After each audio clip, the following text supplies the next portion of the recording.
যারা polling officer ছিলেন সবাই কিন্তু শিক্ষক না। তো যারা যখন কোনো সমস্যা হয়েছে তখন কোনো একজন শিক্ষককে যে জিজ্ঞেস করবে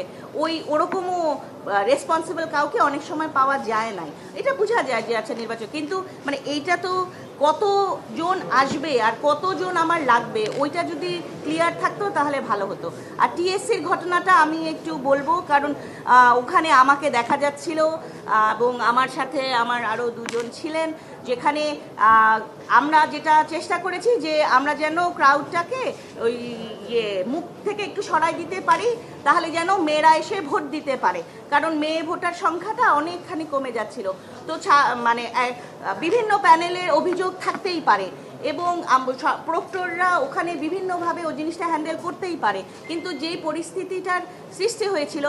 সেই পরিস্থিতি সামাল দেওয়ার জন্যে যেই পরিমাণ লোকবল দরকার ছিল, গার্লস গাইড বলেন, আপনি মাইক বলেন, প্রক্টোরিয়াল টিমের সদস্য বলেন, ওরকম আসলে ছিল না।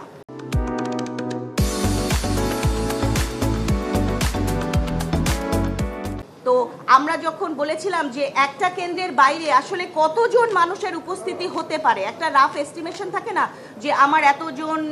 শিক্ষার্থী থাকবে, এতজন ক্যামেরাম্যান থাকবে, আমার যেহেতু সর্বোচ্চ সংখ্যক প্রার্থী এবার ডাকসু ইলেকশনে দাঁড়িয়েছে, সেই প্রার্থীর যদি একটা প্রতিনিধি দলও আসে তাহলে তো ওখানে 500 মানুষ এমনি হওয়ার কথা, আর হচ্ছে অবজারভার তারপরে মিলে আরও 500, তাই না? তো এতগুলা মানুষ যখন একটা জায়গায় ক্রাউড তৈরি করে তখন ওইটা আসলে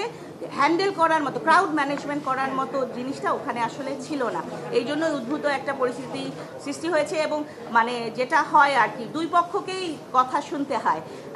রেগে না নিয়ে। যে সমস্ত ভুল ত্রুটি এবার চোখে পড়েছে বা অব্যবস্থার জন্য চোখে পড়েছে সেটা পরের বার ঠিক হবে, আচরণবিধি ইত্যাদি ইত্যাদি আরো বেশি পরিষ্কার থাকবে, কারা কোথায় কাজ করছেন, যেমন প্রার্থী তিনটি যারা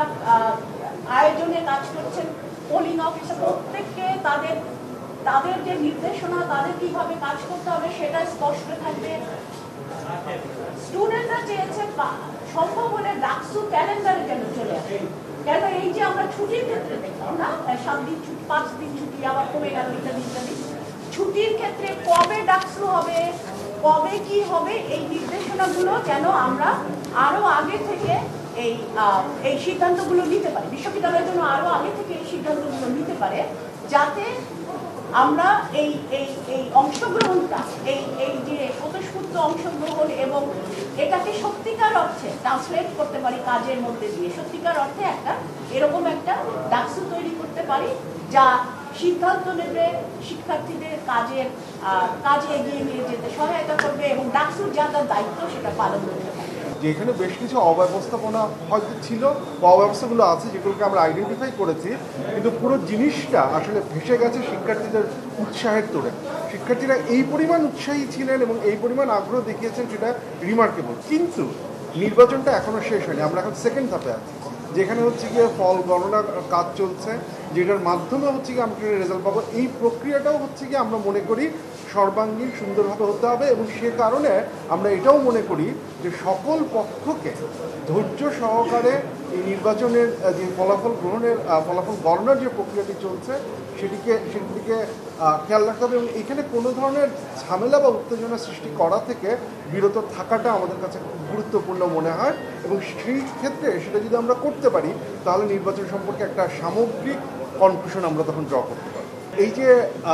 পরস্পরের প্রতি অবিশ্বাস এবং প্রশাসনকে অনেক ক্ষেত্রে ট্রাস্ট করতে না পারার কারণে, এবং আপনি যদি খেয়াল করেন যে ট্রাস্ট করতে না পারার কারণটা এই যে আমরা যে অসঙ্গতিগুলো আইডেন্টিফাই করলাম সেই অসঙ্গতিগুলোর কারণেই হচ্ছে গিয়ে ট্রাস্ট না করতে পারার ব্যাপারটা হয়েছে। আপনি যদি আইনে খুব স্পষ্টভাবে না লিখে রাখেন যে কাগজ নিয়ে কেউ ঢুকতে পারবে কি পারবে না এবং একক কেন্দ্র যদি সেটাকে এক একভাবে এক্সারসাইজ করা হয় তাহলে কিন্তু একটা ডিস্ট্রাস্টের শুরু হয়।